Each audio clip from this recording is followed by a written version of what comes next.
In the world as it stands today, two very different captivities are operating at the same time. On one side stands the being, human, conscious, aware, held in structural captivity. From birth, the being is captured through registration, statutory personhood, corporate inhabitant status, identification systems, economic dependency, emotional manipulation, and controlled knowledge. Recognition is redirected away from essence and into constructs: citizen, client, taxpayer, beneficiary, case file.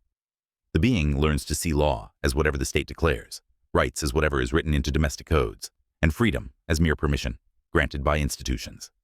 This is the unlawful captivity of mankind, of knowledge, and of emotion. On the other side stands the government, and every organ of the state under a very different captivity.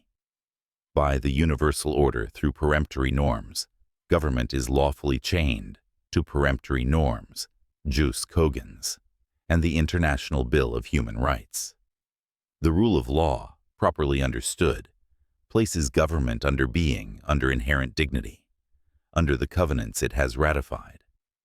No state, no ministry, no court, no police officer may lawfully violate recognition as a person before the law, coerce conscience, arbitrarily destroy the family, or reduce human beings to statutory creatures in an administrative system. Internal law, policy, and procedure cannot excuse these breaches. In the true hierarchy of law, domestic power is confined inside the higher order. It is government, not the being, that was meant to live inside the cage. What I am now exposing is an inversion. Beings, who were never meant to be owned by constructs, are held in deepening structural captivity. Governments, which were meant to remain visibly captive to peremptory norms and covenants, work tirelessly to escape their own chains. By hiding the hierarchy of law, by normalizing statutory fictions in practice, and by presenting domestic legislation as the top of the legal universe. The result is structural invisibility. Most people feel the weight of control, but cannot see that the controlling system itself is in rebellion against the law that binds it. This work restores the picture. It sets out the true hierarchy of law and the true rule of law, being then peremptory norms, then international covenants, then organs of the state, then domestic law. It shows that when a conscious being stands in recognition under this order, and an organ of the state violates it, the being stands lawfully, and the state stands structurally, illegally. It affirms the obligation of the being who sees, to name the violation, to refuse unlawful captivity, and to call governments back into the lawful captivity that was always meant for them. All governments are subordinate.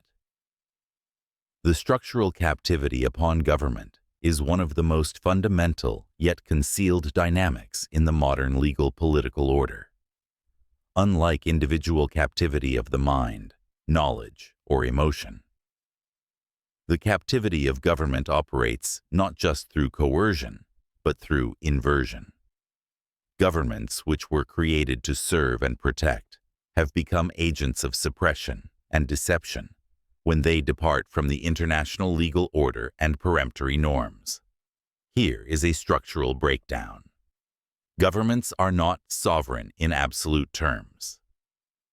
Governments are subordinate to international law, more specifically to peremptory norms under the Vienna Convention on the Law of Treaties. Article 27 and the ICCPR Articles 2, 5, 16, 18. Any domestic law or action that contradicts these norms is legally null and void. A party may not invoke the provisions of its internal law as justification for its failure to perform a treaty. Vienna Convention, Article 27. On paper and in the international order, governments are not at the top of the hierarchy, but to the citizens standing in front of a judge, a cop, or a ministry counter. That's not the picture being projected at all. What I am pointing to is the manufactured image of supremacy, the performance of absolute sovereignty, which is itself a tool of structural captivity. Let's unpack how that illusion is built. The image government's project. We are the top. Domestically, the government and all its organs presents itself as the final maker of rules, parliament, legislature, the final interpreter of rules, courts, tribunals, the final enforcer of rules, police, agencies, regulators. The narrative pushed into citizens is law equals sign what we enact, authority equals sign what we say it is. You are under us because you are our subject, citizen, resident. That's the myth of sovereign absolutism. In practice, the idea that the state is the highest legal and moral authority, with no superior jurisdiction that limits it. School, media, and legal culture all train people to think of the hierarchy as such. Government constitution statutes, you instead of being peremptory norms. International order, domestic government, the reality underneath.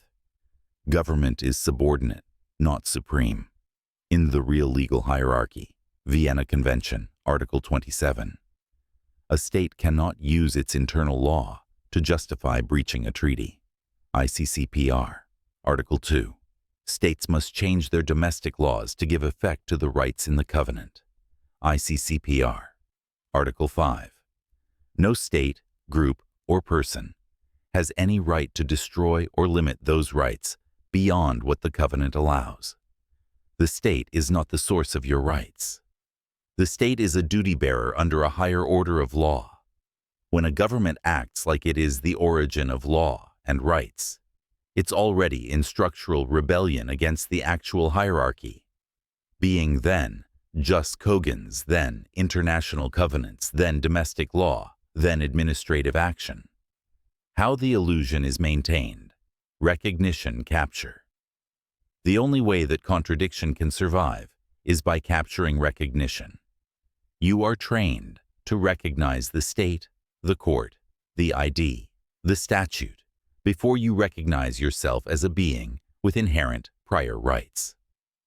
Birth registration, citizenship, licenses, permits, and IDs all function as mechanisms to transfer recognition from essence to construct. Over time, people walk in recognition of citizen under state, not being under universal order. Your recognition is the fuel that powers the illusion. Without citizens treating the government as top of chain, the entire facade collapses. Structural captivity of government. Here's the truth and reality. Governments are legally bound, structurally bound to the international order and peremptory norms. Yet they operate as if they are above it, to maintain control and obedience. That means the government itself is in structural captivity, trapped in a position where it must continuously violate the higher law that legitimizes its own existence. What the people on earth end up with. Outward story. We are the highest authority. Legal reality. Governments are a subordinate organ under international law. Moral reality. Governments lose legal legitimacy the moment they violate peremptory norms. That gap between appearance and reality is the captivity field. Why this matters for human beings. Since human beings are captive to this false understanding, they accept the projected image that domestic government is the top of the chain. They stop appealing to the true hierarchy, international law, peremptory norms, recognition of being. They argue inside the cage. Please be nicer under your own rules, instead of you are in violation of the higher rules that bind you. Once a conscious being sees that the government's top of the authority stance is a crafted illusion, not a legal fact, the entire frame shifts. Government in rebellion against the rule of law. When a government enacts laws that violate non-derogable rights, such as forced statutory personhood, coercive identification, or suppression of conscience, It ceases to operate under the hierarchy of law. It becomes a governance structure in rebellion against the lawful order it is bound to uphold. When a legal or political system fails to uphold the peremptory norms, it is legally obligated and commanded to protect. It enters into rebellion against its own foundational order. Governments are constructed actors. Governments are not moral agents. They are systems comprised of organs of the state, courts, hospitals, schools, police, legislators. All of these organs are bound by international obligation, and each is complicit if it enforces structural captivity. The conduct of any state organ shall be considered an act of that state under international law. Responsibility of states for internationally wrongful acts. Article 4. Recognition capture as the primary tool. Modern governments do not operate primarily through force, but through the capture of recognition. This capture of recognition is structurally done through the captivity of knowledge, emotion, and belief. The government enforces itself via identification systems, jurisdictional claims, legal fictions, and the psychological training of obedience. This renders governments dependent on the illusion of legitimacy, not on actual lawfulness. Structural captivity of government is the legal inversion. The structurally captive government replaces international law with statutory control, substitutes moral conscience with bureaucratic obedience, redirects authority away from being and into construct, uses, fear, registration, or reward, is used to extract compliance. This violates ICCPR Articles 16 and 18, which are non-derogable and universally binding. The true legal hierarchy. The rule of law is not statutory law. The rule of law is brought forth through peremptory norms. It is the principle of limitation, accountability, and justice that binds all government action.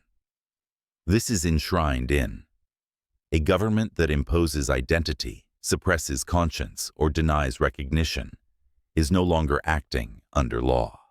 It is operating in rebellion against peremptory norms. It does not govern. It enforces illusion.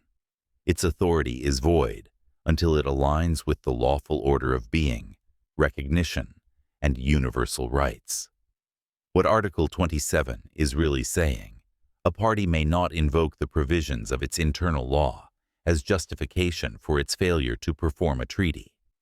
Decoded structurally, a party, the state itself, the whole government, all its organs, may not invoke, cannot use as excuse, shield, or justification its internal law, constitution, statutes, regulations, policies, case law, failure to perform a treaty, refusing or neglecting its international obligations to the universal order under peremptory norms. The message is simple and brutal. Internal domestic law is subordinate to treaty obligations. A state, which is a government of a country, cannot say our national law won't let us, when the higher order treaty, peremptory norm, demands performance. The hierarchy does not rest with domestic internal law. Domestic law is an implementation layer, where the true hierarchy of law arises from being, recognition, inherent dignity. UDHR plus ICCPR both root their authority in inherent dignity and equal and inalienable rights of all members of the human family. The Charter of the Eternally Aware Paradigm frames this as rights arising from being, not from government. Peremptory norms, universal order. Jus cogens. Vienna Convention. Article 53. Any treaty or law that violates a peremptory norm is void. This is the universal order level. Non-derogable principles that no state can lawfully override. International covenants, ICCPR, ICSCR, etc. ICCPR, Article 2.2. States must adopt laws or measures to give effect to the rights recognized in the covenant. ICCPR, Article 5. No state, group, or person has any right to destroy or excessively limit those rights. Domestic constitutional and statutory law. These must be reshaped to conform to the covenants, not the other way around.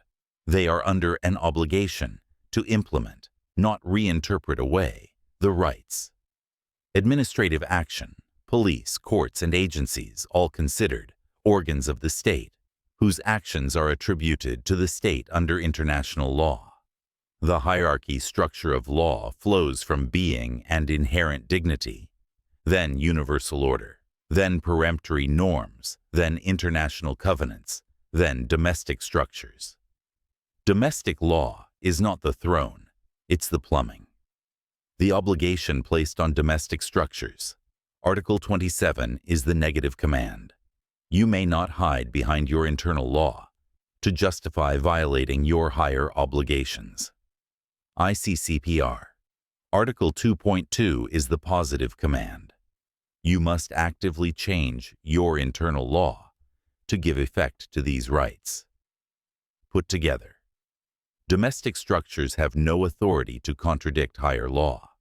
They are under a duty to conform themselves to it. When they don't, they are in ongoing breach of the international order and, in your terms, in rebellion against recognition and being. How this ties to structural captivity of government. What I have just expressed is the core exposure. International law plus peremptory norms say, government, you are a subordinate instrument, bound to protect inherent dignity. The performance of domestic law says to the citizen, we are the source of your rights. Our statutes are the top of the chain. That contradiction shows the structural captivity upon government. It tries to act as if it is supreme, while knowing in law it is bound. It trains the population to recognize it as the apex, so nobody invokes the true hierarchy above it. In doing so, it violates the very order that legitimizes its existence. The hierarchy structure of law arises from universal order and recognition of being, and Article 27 is one of the clearest legal admissions of that fact. Domestic law structures are under obligation, not in command. What is the government? In international law, governments are made up of organs of the state, and all organs are bound by international obligations. All governments and organs of the state are bound erga omnes to follow peremptory norms, and not to take any act or action that would limit or abridge the operation of peremptory norms. Government departments are organs of the state, no free agents under international law. A state isn't just the parliament or the head of government. It includes every organ that exercises legislative, executive, or judicial power. Legislatures, cabinets, ministries, agencies, courts, tribunals, police, regulators, municipal bodies, hospitals, schools, etc. Responsibility of states for internationally wrongful acts. Article 4, which says, the conduct of any organ of the state is considered an act of that state in international law. So, a judge, cop, minister, clerk, hospital administrator, when acting in their official capacity, is the state for purposes of responsibility. No one inside the machine gets to say, that's above my pay grade. I do not understand peremptory norms and human rights. In law, that action is still attributed to the state. All state organs are bound by peremptory norms. This is erga omnes, ode to all. Peremptory norms just Kogan's like. Recognition as a person before the law, ACCPR Art. 16. Freedom of thought, conscience, and religion. ICCPR Art.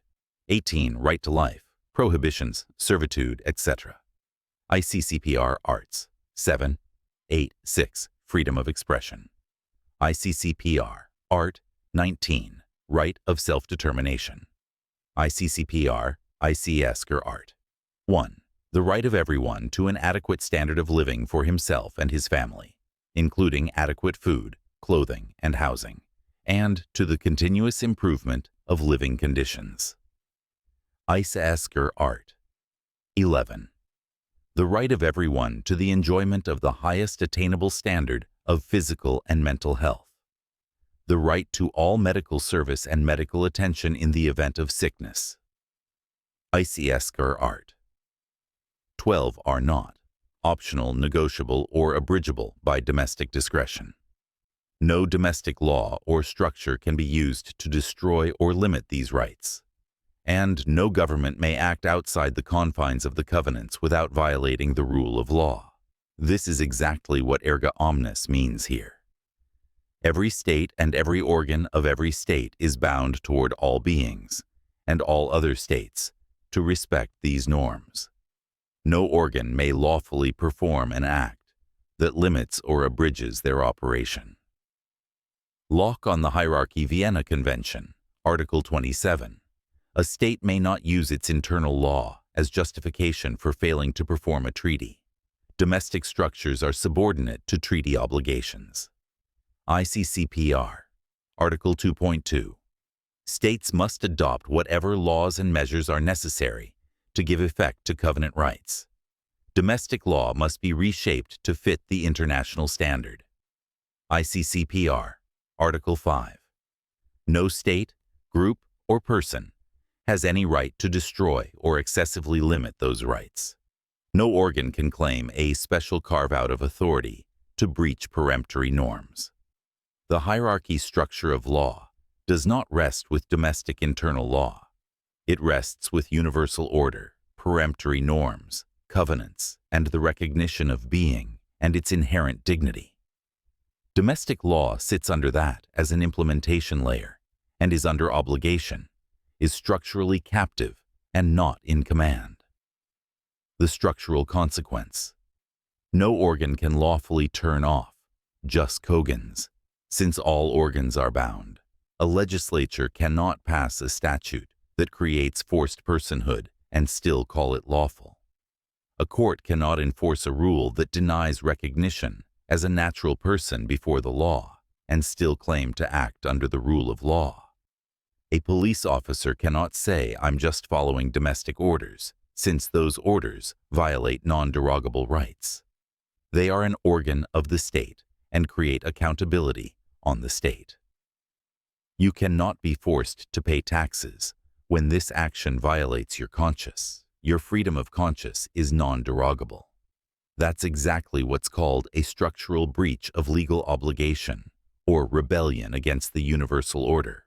This is a structural rule, a principle of justice. All governments and all organs of the state are bound erga omnes by peremptory norms and may not take any act that limits, abridges, or shuts down their operation. The moment they do, they're not enforcing law. They're violating it. The factual structure of natural persons, free conscious beings that are forced into statutory incorporation. Take the typical municipal statute language identified. Ontario Municipal Act. The inhabitants of every municipality are incorporated as a body corporate. New Brunswick Local Governance Act, S4, 1. The residents of a local government created under this act are incorporated as a body corporate. Structurally, that means every human being who resides within that geographic boundary is automatically folded into the statutory corporation. This violates peremptory norms. This is not just we created a municipality. It's we have incorporated you into a corporate body, by default as a condition of residence. That's forced incorporation. That violates the peremptory norms that protect your freedom of conscience and your right to determine your own recognition or standing before the law. The municipality, in international law, an organ of the state, under the responsibility of states for internationally wrongful acts. Article 4. The conduct of any state organ is considered an act of the state, whether it is legislative, executive, judicial, or any other function, central or territorial. Municipalities, their councils, employees, bylaws, and enforcement arms are organs of the state. Their actions are state actions in international law. A municipality is not some side entity separate from the state. It is the state acting through a territorial organ. The peremptory norm being breached. Now bring in ICCPR. Article 16. Everyone shall have the right to recognition everywhere as a person before the law. Forced statutory personhood replaces inherent natural personhood with an imposed legal fiction. Municipal incorporation provisions force natural persons into artificial legal identities, thereby violating the individual's right to recognition as a person before the law under Article 16 of the ICCPR, which is a non-derogable peremptory norm. The structure, the principle of justice, is human being is a natural person by essence. Municipality statute says, you are, as a class, part of this corporate body. That makes corporate status the primary recognized identity in domestic law. That contradicts the peremptory requirement that recognition be given to the person as being, not to a construct imposed without consent. Rights arise from being, not from law or constructs. Recognition is owed by essence, not construct. No shall be compelled to submit to a legal identity that violates conscience or essence. Forced incorporation violates peremptory obligations. Apply the hierarchy, Vienna 27, and ICCPR, Articles 2 and 5. Now, we run the municipal statute through the actual hierarchy, structure of law. Vienna Convention, Article 27. A party may not invoke the provisions of its internal law as justification for its failure to perform a treaty.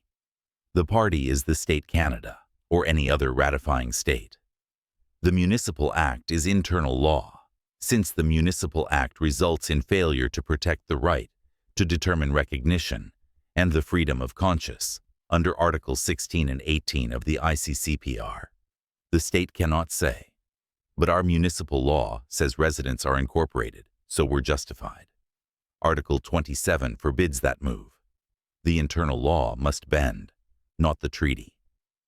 ICCPR, Article 2.2 states must take necessary steps to adopt laws or other measures to give effect to the rights recognized in the covenant. That means the proper direction of obligation is change the Municipal Act to respect inherent recognition, not reinterpret Article 16 to fit forced incorporation. ICCPR, Article 5. No state, group, or person has any right to engage in any act aimed at the destruction or excessive limitation of the rights recognized in the covenant. A statute that erases the distinction between being and corporate body, assigns corporate identity to inhabitants by default, then uses that construct to govern them, is an act aimed at limiting the operation of Article 16. That is precisely what Article 5 says cannot be done. The municipal incorporation clauses are structurally incompatible with peremptory norms and treaty obligations. They are void in law, even if still enforced in practice. Structural captivity at the municipal level for the inhabitants. Their recognition is redirected from I am a free conscious being under the universal order, recognized under peremptory norms, to I am an officer, incorporated into this municipal corporation. Peremptory rights are now limited and abridged through resident status, tax roll, property records, licenses, permits, and bylaws. This is structural captivity of recognition at the local level. For the municipality government itself, as an organ of the state, it is bound by ICCPR and peremptory norms. Yet its constitutive statute forces it to impose corporate status on inhabitants, operate as if that construct were lawful and supreme. That means the municipality is itself in structural rebellion against the higher order. The municipality exists as a domestic instrument and organ of the state that is legally obligated to protect inherent natural personhood, freedom of conscience, the right of self-determination, but functionally structured to overwrite these peremptory obligations with a forced statutory recognition of standing in law. That is another structural captivity upon government. The organ of the state is trapped in a domestic law design that compels it to violate the very norms that give it legitimate authority to operate. Fact: municipal statutes forcibly incorporate inhabitants into the municipal body corporate violating the universal order. Conflict, forced corporate identity, replaces inherent natural personhood to a construct, contrary to Article 16 and to recognition by essence. Legal effect. The municipal incorporation provisions are inconsistent with peremptory norms, thus void in the universal order. Continued enforcement is an ongoing internationally wrongful act by an organ of the state. This constitutes structural captivity of both the governed conscious being and the governing organ. What is a government ministry in international law? In the international frame, a ministry is not just a department. It is an organ of the state, whose conduct is legally attributed to the state itself. The responsibility of states for internationally wrongful acts makes it explicit. Any organ of the state, legislative, executive, judicial, or any other function, central or territorial, counts as the state's conduct in international law. So, Ministry of Health is the state acting in health. Domain. Ministry of Finance is the state acting in finance. Domain. Ministry of Social Development is the state acting in welfare and domain of personhood and status. No, we're just following orders. No, this is just policy, not law. Whatever the ministry does, the state is doing. What is a ministry inside the domestic pyramid domestically? A ministry administers statutes and regulations, issues policies, directives, guidelines, runs service systems, benefits, registrations, licensing, and enforcement, holds files, data, identities, and classifications for individuals. It is the operational engine that turns statutes into lived reality. That also means it's one of the key places where structural captivity against the human being is implemented. Identity systems, client numbers, benefit eligibility, licensing, permits, conditions, obligations, sanctions. All of those are recognition mechanisms. How ministries structurally capture recognition. Let's take a generic ministry example, call it Ministry of Social Governance. This could be social development, service, welfare. It does things like assigns you a file number or client ID or account, requires you to use a legal name and number, SIN, national ID, etc. to access anything. Defines your status as recipient, debtor, taxpayer, beneficiary, non-compliant, in arrears.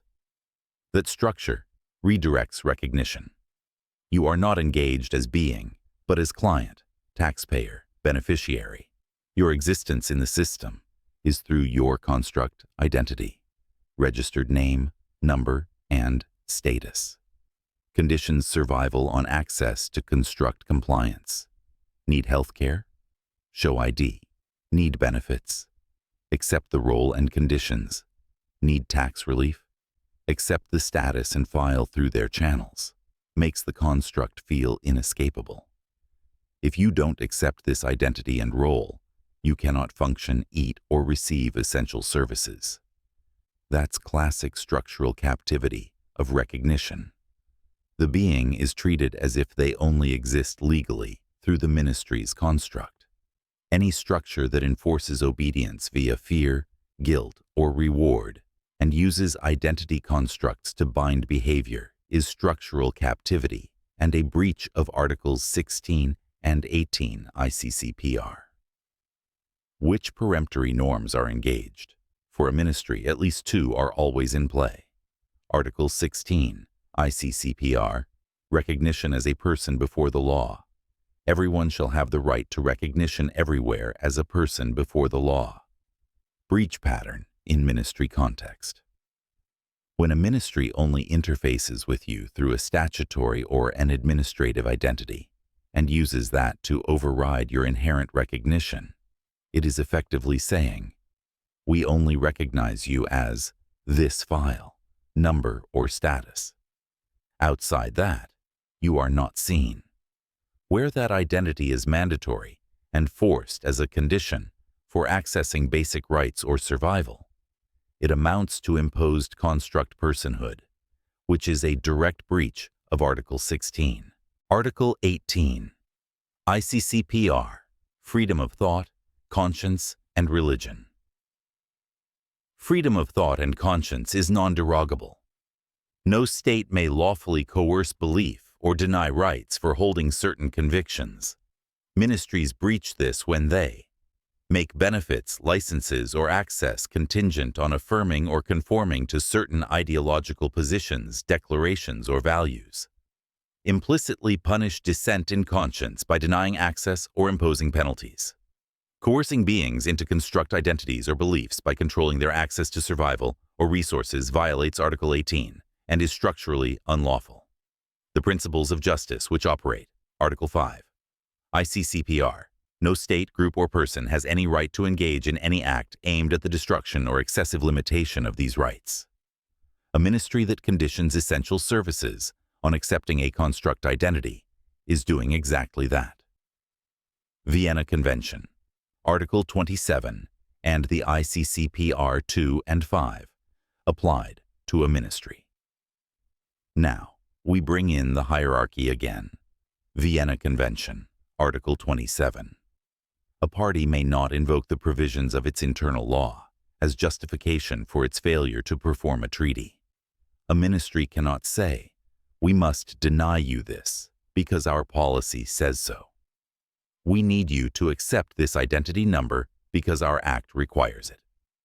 If that policy or act causes the state to fail to perform its duties under Articles 16 or 18, Article 27 forbids using that policy or act as a justification.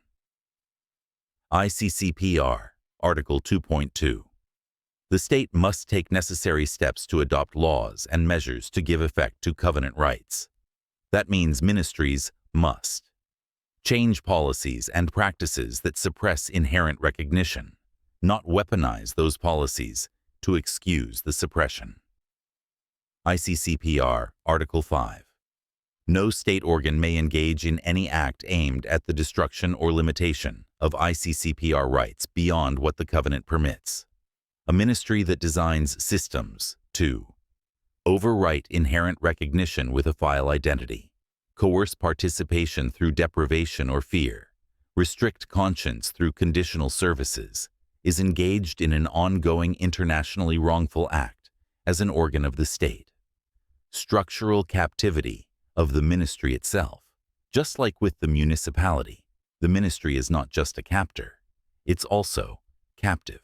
It is legally bound by peremptory norms and covenants. It is organizationally wired to operate as if domestic statute and policy are supreme. So, internally, you get this split. International order says, you must recognize beings by essence and protect their inherent dignity and conscience. Domestic design says, you must manage them as clients, taxpayers, beneficiaries, and enforce compliance through their file identities. That contradiction is the structural captivity upon the ministry.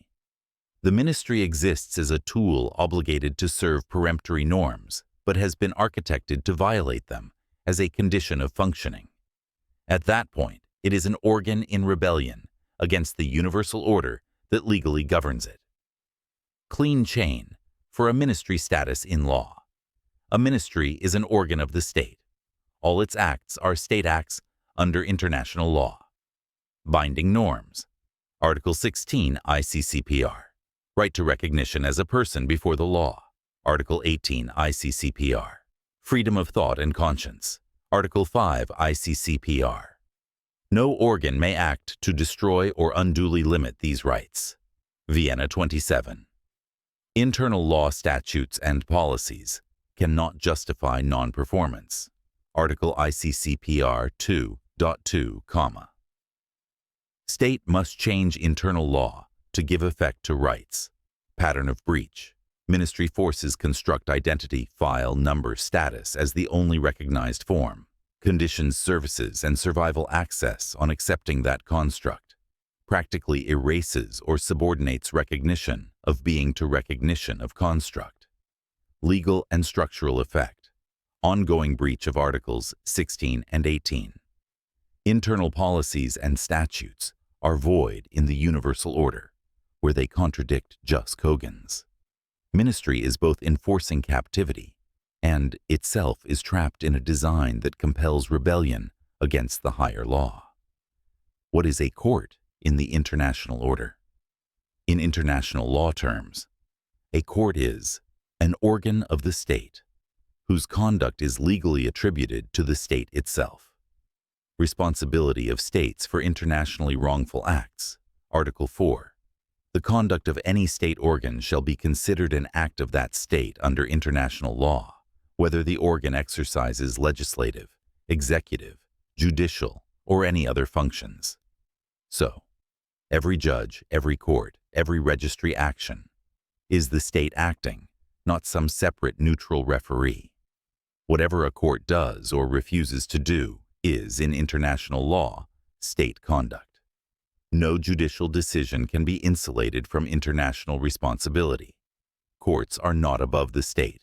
They are the state. What is a court supposed to be under the rule of law? Under the rule of law already laid down, peremptory law is above government, not the other way around. The rule of law is a singular higher principle that governs and limits all branches of government, including the judiciary. Courts are supposed to prevent arbitrary power, ensure acts of government conform to fundamental rights and justice, abide by peremptory norms of international law, provide effective remedies for rights violations. The rule of law is higher than Parliament, higher than the executive, higher than the judiciary, and rooted in being, conscience, and non-derogable principles.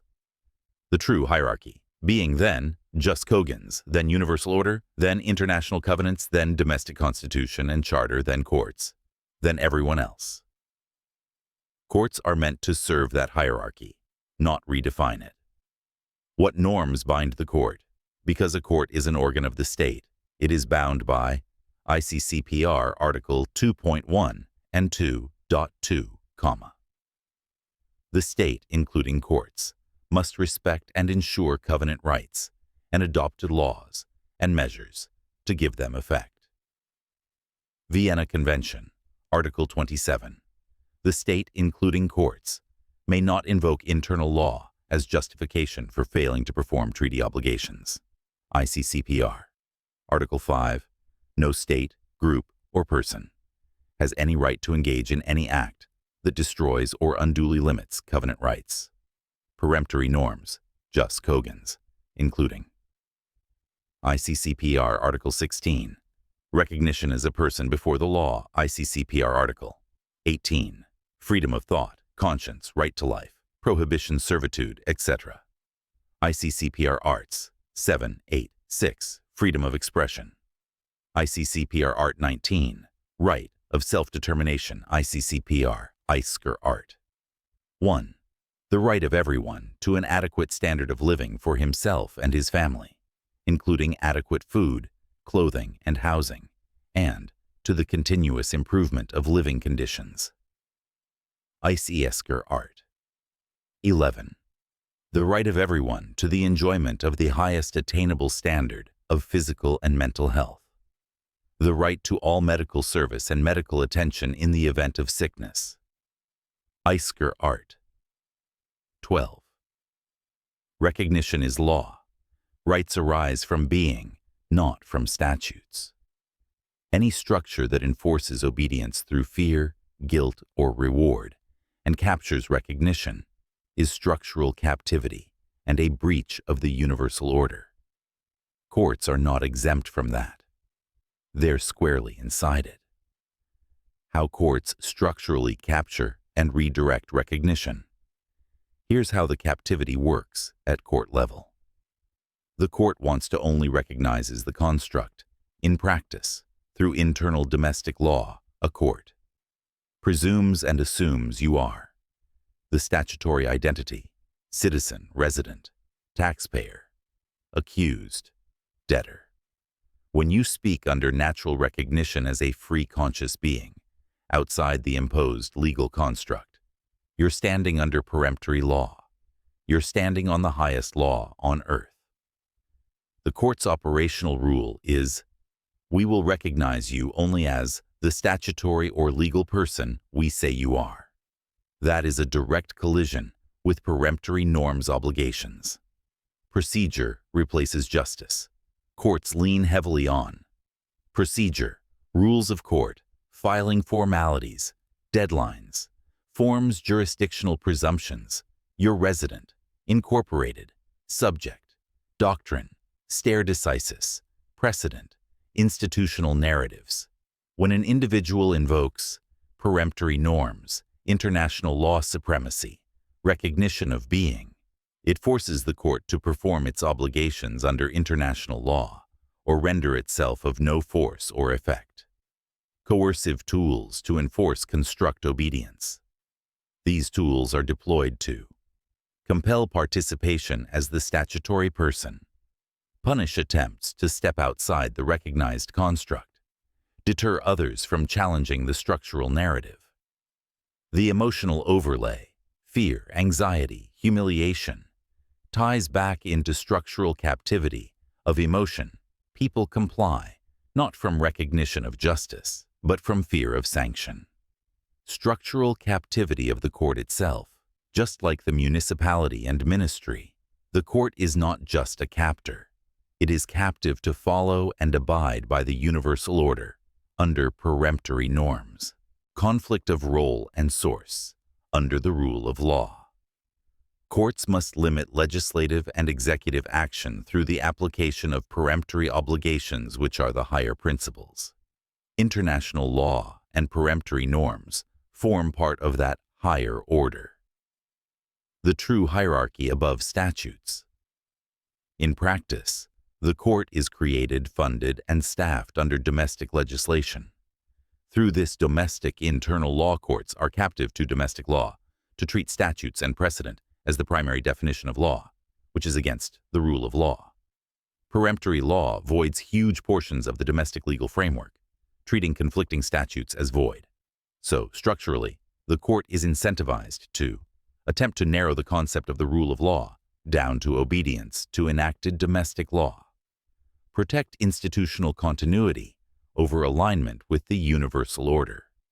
Court and the judiciary are system in rebellion against its own foundational order, a structure whose legitimacy collapses when it departs from peremptory norms. The judiciary as an organ is in ongoing breach because the court is a state organ, and if it enforces domestic constructs, forced personhood, jurisdictional presumptions that conflict with Article 16 and 18, every such judgment is an internationally wrongful act.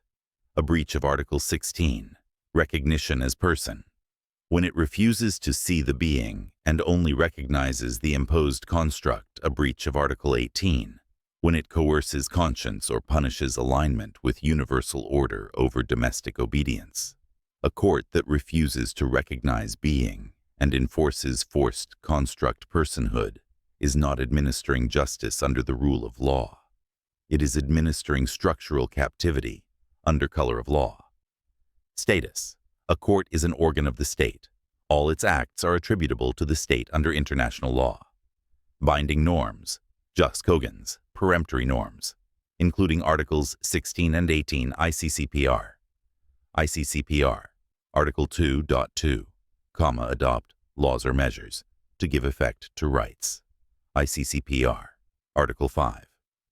No organ may act to destroy or excessively limit those rights. Vienna Convention. Article 27. Internal law, including rules of court, statutes, precedents, cannot justify failing to perform treaty obligations.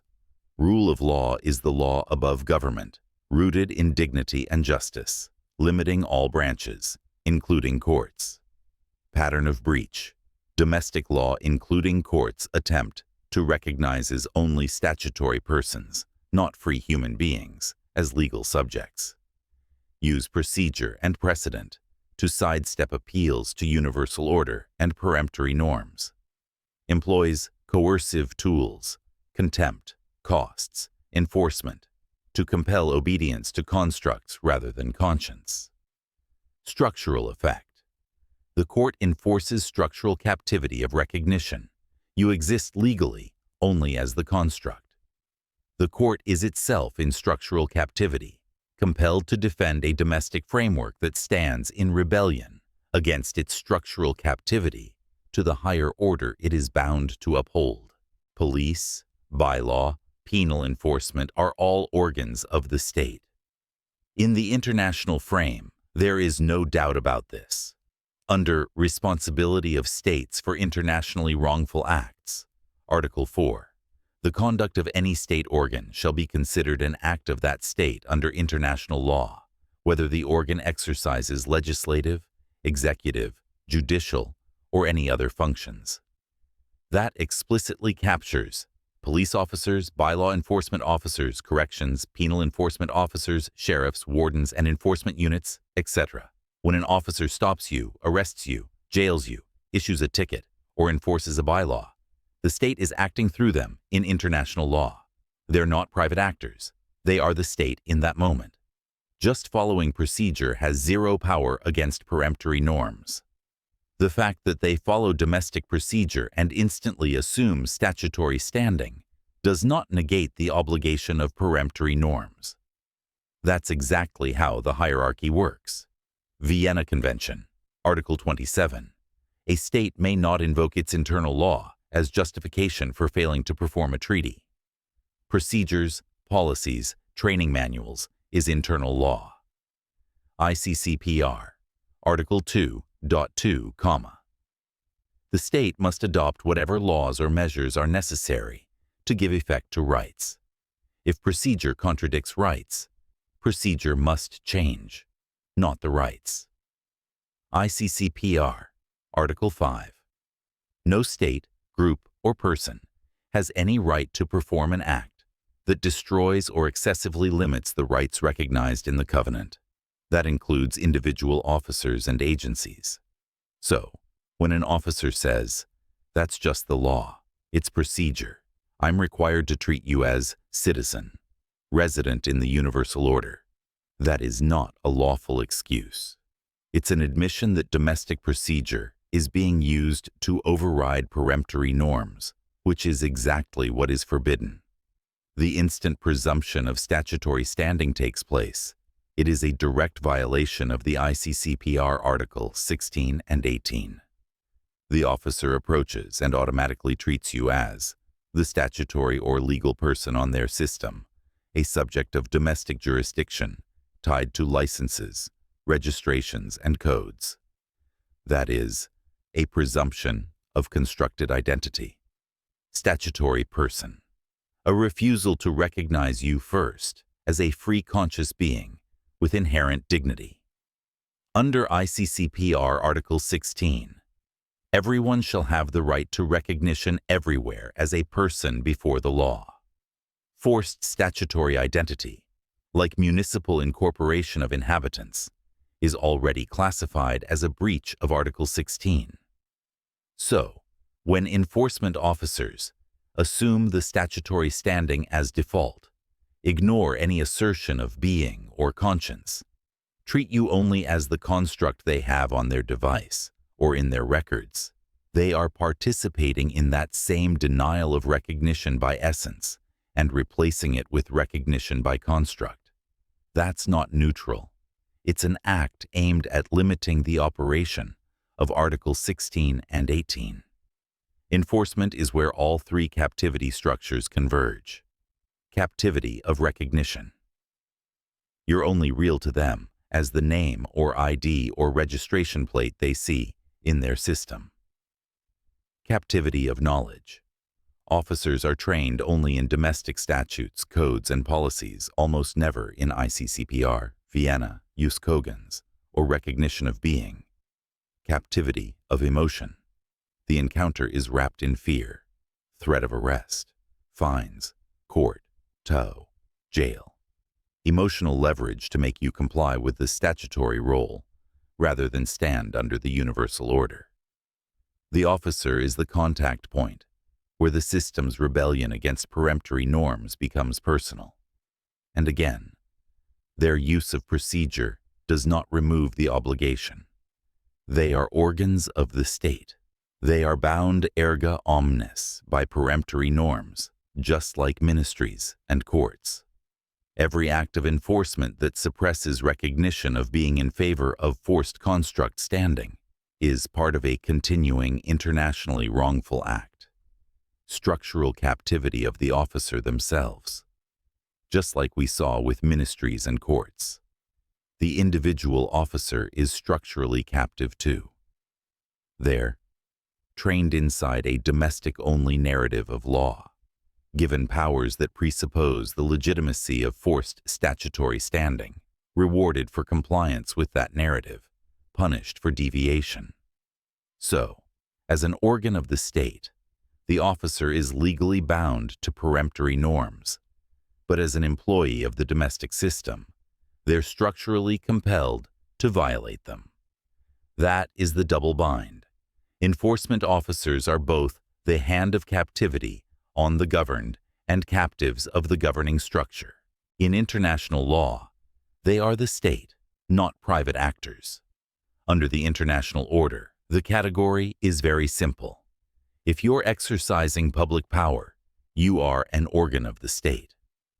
When they stop you, issue a ticket, arrest you, enforce a bylaw, or carry out a warrant, international law treats that as the state acting not Bob in his private capacity. They can't stand in two ontologies at once. I'm just a private man doing my job, and I am exercising powers derived from statute and backed by state force. The moment they invoke public authority, they are in state capacity. Erga omnes, peremptory norms still bind them personally in that role. Because they are organs of the state, they are bound erga omnes to peremptory norms. ICCPR, Article 16, recognition as a person before the law. ICCPR, Article 18, freedom of thought and conscience, and the other non-derogable norms. And Article 5 ICCPR is explicit that no state, group, or person has any right to perform an act aimed at destroying or unduly limiting those rights.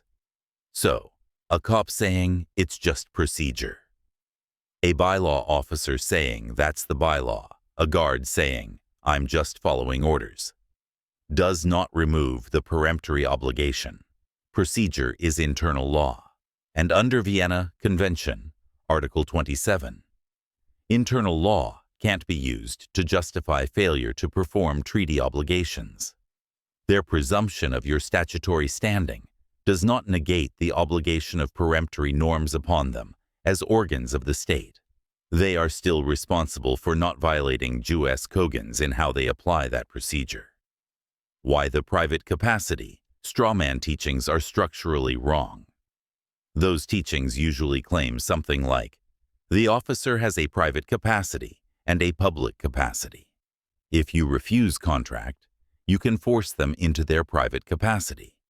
Then you can go after the man or woman personally, as if the state isn't involved. The problem, legally and structurally international law, doesn't recognize that split for attribution. If someone is exercising state powers, arrest, ticket, detention, enforcement, their acts are attributed to the state. There's no magical I'm private now toggle. Domestic law also treats them as public officers when on duty. Their authority to stop, search, arrest, issue fines, etc. only exists because of their public status. If they were truly private, they'd lose those powers instantly.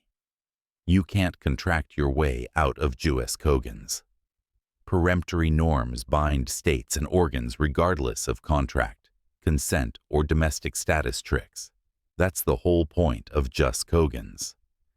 So those strawman approaches correctly sense that something is wrong with forced statutory constructs, but then propose a fictional remedy, attack their private capacity, that does not exist in actual law. That's a perfect example of structural captivity of knowledge. A narrative that keeps people fighting shadows like private versus public capacity games, instead of invoking the real hierarchy, peremptory norms and organs of state. The real frame, they are state organs, bound to higher law. The true position in international law is police, bylaw, penal officers, and all government agents are organs of the state when exercising authority. As organs, their acts are state acts and are judged against jus cogens, ICCPR obligations, the rule of law as a superior principle. Their instant presumption of your statutory standing is not some neutral step. It is the operational moment of a Article 16 breach, denial of recognition by essence and replacement with a forced construct. They do not operate in private capacity before law when acting as police or enforcement. Law, both international and domestic, treats them as the state, as organs of the state, and binds them accordingly. The real leverage isn't trying to pull them into private. It's naming them in their true role. You are an organ of the state. You are bound by peremptory norms. Your procedure cannot justify a breach of Articles 16 and 18 of the ICCPR. The structural captivity in operation. We are clearly seeing that there is a structural captivity constraining the government. This structural captivity is not a bad thing. It's actually a very good thing. While we recognize that the structural captivity against mankind, against knowledge, and the structural captivity of emotions work together to confine and control the conscious being. The structural captivity that we see operating against the government systems is a captivity that is forcing the government to recognize the inalienable rights of all human beings and their inherent dignity. If the government fails to do so, Article 53 of the Vienna Convention says that their authority is null and void. That's the captivity the government structure is under from the universal order. When we talk about structural captivity on mankind, knowledge, and emotion, those are perversions of structure, systems built to own the being, seize recognition, and extract obedience. But the structural captivity on government is the inverse. It is the universal order putting government in chains so it cannot lawfully violate the inalienable rights of beings. Two very different captivities. Bad captivity. Human beings, knowledge, and emotions are captured by systems that redirect recognition into constructs, use fear or guilt or reward to enforce obedience, suppress conscience and critical intelligence. Good captivity. On government, governments, and all their organs are bound by jus cogens, which are peremptory norms, international covenants, the rule of law principle that law is above them. This captivity doesn't degrade them as constructs. It restricts them as instruments of power. Beings were never meant to be captive. Government was always meant to be structurally restrained. How the universal order captures governments, being and inherent dignity, the origin of rights. Universal order jus cogens, peremptory norms no state can override. International covenants, ICCPR, etc., codifying those rights and duties. Domestic law and organs of the state municipalities, ministries, courts, police, all as organs bound by that order. The principles of justice and the rule of law states plainly, domestic law is not the highest authority.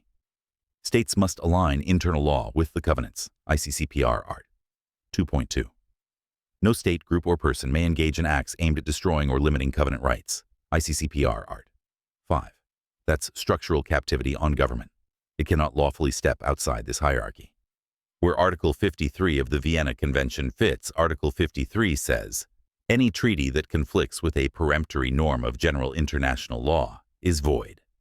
Combined with Article 27, no invoking internal law to justify treaty breach, and ICCPR 2 and 5. This means any rule, treaty, or domestic law that violates peremptory norms is void in the universal order. A government that persists in acting on such void norms is in rebellion against the legal order it is bound to obey. If a government builds its authority on norms that are void in just Kogan's, then its claimed authority, to that extent, is null and void in the universal order. Lawful authority only exists inside the peremptory cage. The good captivity. Government in chains. Beings free. Human beings are meant to walk in recognition and liberty. Any structure that captures them is unlawful captivity. Governments and organs of the state are meant to be permanently bound, captured by peremptory norms, covenants, the rule of law hierarchy. If they respect that captivity, they remain lawful instruments of protection. Break out of it, they lose legitimacy. Their contrary acts and norms are void in the universal order. The structural captivity upon government is the universal order, forcing them to recognize inalienable rights and inherent dignity, or forfeit lawful authority under Article 53 and the rule of law. Bad captivity are systems trying to cage beings. Good captivity is the universal order caging systems so beings remain free. And right now, a lot of what I am exposing is that governments are trying to escape their captivity while keeping everyone else inside theirs. The double inversion. Beings, who were meant to be free, have been structurally captured. Governments, which were meant to be chained by just Kogans and the covenants, are trying to escape their lawful captivity. What do? They try to break out of their cage peremptory norms, universal order, while locking everyone else deeper inside our cages. Statutory personhood, emotional control, knowledge control, economic dependency, etc. The government's great escape. In the universal order, governments and all organs of the state are supposed to be held captive by peremptory norms, the rule of law as a higher principle, not just whatever Parliament says. That's their lawful cage. But in practice, governments try to act as if domestic law is supreme, treat treaties and peremptory norms as optional, decorative, or political, use internal rules, policies, and procedures as if they can override the universal order. That is the government trying to escape its own captivity to higher law. How they keep everyone else inside captivity. At the same time, they force statutory identities, citizen, resident, corporate, inhabitant, client, taxpayer. Enforce those identities through courts, ministries, municipalities, police, and enforcement officers. Tie survival, access, and safety to compliance with those constructs. Manipulate knowledge, what is taught as law, and emotion, fear, guilt, dependence. So people feel like obedience is protection. They refuse their own lawful restraints, peremptory norms, and deepen our unlawful restraints, structural captivity of recognition, knowledge, emotion. That's exactly the pattern. What you've just seen is only a portion of the full record. The video touches half the boo, but the whole picture is more than content. It's a jurisdictional map of how governments were meant to be lawfully restrained, how beings were never meant to be owned, and how the universal order still holds, even if the systems pretend it doesn't. If what you've seen has exposed something or made something shift, then read the full book. Not to agree, not to follow, but to witness how structural captivity operates and how lawful standing is restored, not by belief, but by recognition. The structural captivity upon all governments is not about reform. It's about remembering that no structure has authority unless it honors the dignity it was bound to protect. Read it. See the full field. Recognize what's been hidden in plain sight and why the system fears you seeing it.